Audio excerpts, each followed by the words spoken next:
রায়ের কোনো মতে স্মৃতি ফেরাতে না পারায় এক পর্যায়ে ধৈর্যহারা হয়ে এবার নিজেই বিয়ের পিঁড়িতে বসে রায়ের স্মৃতি ফেরানোর ব্যবস্থা করলো অনির্বাণ। হ্যাঁ বন্ধুরা, ভিডিওতে লাইক দিয়ে দিতে থাকুন। যে মুহূর্তে কিনা হসপিটাল থেকে রায়কে রিলিজ করা হয়, ঠিক সেই মুহূর্তে ডক্টর অনির্বাণকে বলে থাকে যে অনির্বাণ স্যার, আমি বারবার করে আপনাকে সাবধান করে দিচ্ছি, কিন্তু আরও একবার যে কোনোভাবেই কিন্তু রায়কে উত্তেজিত করা যাবে না, এবং এই সন্তান থেকে শুরু করে ওর সংসার জীবন সম্পর্কে কোনো কিছু ওকে এখন মনে করিয়ে ওকে কোনো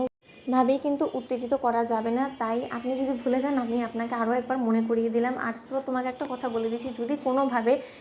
রায় আর তোমাকে প্রশ্ন করেই বসে যে সন্তানটা কার, তখন তোমরা কোনোভাবে বুদ্ধি খাটিয়ে কিছু একটা ঘুরিয়ে পেঁচিয়ে বলে দিও, কোনোভাবেই যাতে রায় এটা না জানতে পারে যে এটা ওর সন্তান। কারণ যেহেতু ও এখন নিজেকে আনম্যারিড বলে ভাবছে, তাই এই সন্তানটা আর কথাও কোনোভাবেই ও অ্যাকসেপ্ট করতে পারবে না। অন্যদিকে বাড়ি ফেরা মাত্রই যখন রায় বলতে থাকে ওর মাকে, যাচ্ছে মা তুমি এরকম করে কাঁদছো কেন বলো তো, নীলুকে তো কোথাও দেখতে পাবে না, নীলুটা কোথায়, তোমরা এরকম করে কাঁদছো কেন, আমার সামান্য একটা অ্যাক্সিডেন্ট হয়েছিল, আমি সেরে উঠবো মা। আচ্ছা বৌমণি, তুমি আমাকে তো কোনোদিনও বললে না যে এই সন্তানটা কবে হলো বলো তো, তুমি এবং দাদাভাই তোমরা আরেকটা বেবি প্ল্যান করেছো, অথচ তুমি আমার কাছ থেকে এই বিষয়টা লুকিয়ে গিয়েছো, তাই তো। অন্যদিকে রায়ের বৌমণি বলতে থাকে যে রাই কী আর বলবো বলো তো, চোরকির একটা ছোট্ট ভাই বোনের প্রয়োজন ছিল এবং ঘ্যান ঘ্যান করছিল, তার জন্যই ভাবলাম যে না, এই তো সময়, পরবর্তীতে যদি আবার আর কোনো রকম কোনো সমস্যা দেখা দেয়, তার থেকে বরঞ্চ এখনই চোরকির জন্য একটা ছোট্ট ভাই বা বোন আনার ব্যবস্থা করে ফেলি, তাই আসলে করলাম। তুমি তো আছোই, তুমি দেখে শুনে ওকে হাতে হাতে মানুষ করে ফেলতে পারবে না, তোমার ভরসাতেই তো ওকে আমি এই পৃথিবীতে এনেছি। অন্যদিকে কথা বলা মাত্র রাই বলতে থাকে যে তা যা বলেছো। অন্যদিকে রাইয়ের মা বলতে থাকে যে হ্যাঁ গো মিষ্টি, এই অনাচারগুলো কতদিন আমাদেরকে সহ্য করতে হবে বলো তো, যেই সন্তানটা কিনা ও নিজের গর্বে, সেই সন্তানটাকে ও নিজের বলে কোনো মতে মানতে পারছে না, এটা সহ্য করা যায়। অন্যদিকে মিষ্টি বলতে থাকে যে তাও তো মা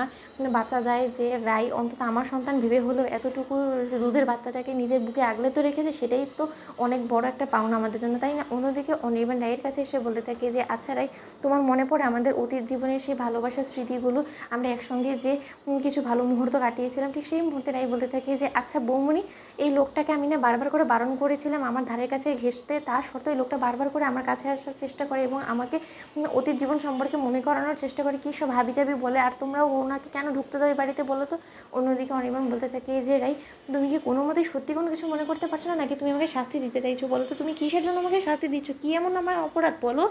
অন্যদিকে রাই বলতে থাকে যে বৌমণি, আমি অনির্বাণ নামক কোনো লোককেই চিনতে পারছি না, তা সত্ত্বেও এই লোকটা আমার কানের সামনে এরকম ঘ্যান্ড ঘ্যান্ড করতে থাকলে কিন্তু আমি এক পর্যায়ে বাড়ি ছেড়ে চলে যেতে বাধ্য হবো। অন্যদিকে রাইয়ের দাদাভাই অনির্বাণকে সেখান থেকে টেনে হিঁচড়ে নিয়ে আসে এবং বলতে থাকে যে অনির্বাণ, দেখছো তো মেয়েটা কতটা উত্তেজিত হয়ে পড়ছে, এবং ডক্টর তো বারবার সাবধান করে দিয়েছিল তোমাকে যে ওকে যাতে আমরা কোনো মতে উত্তেজিত না করে তুলি, তাহলে বৃথা চেষ্টা কেন করছো বলো তো, যখন মনে হওয়ার সব কিছু ওর মনে পড়ে যাবে, কিন্তু এখন ওর উপরে দোহাই লাগে তোমার, তুমি কোনো রকম কোনো জোর জবরদস্তি খাটাতে গিয়ে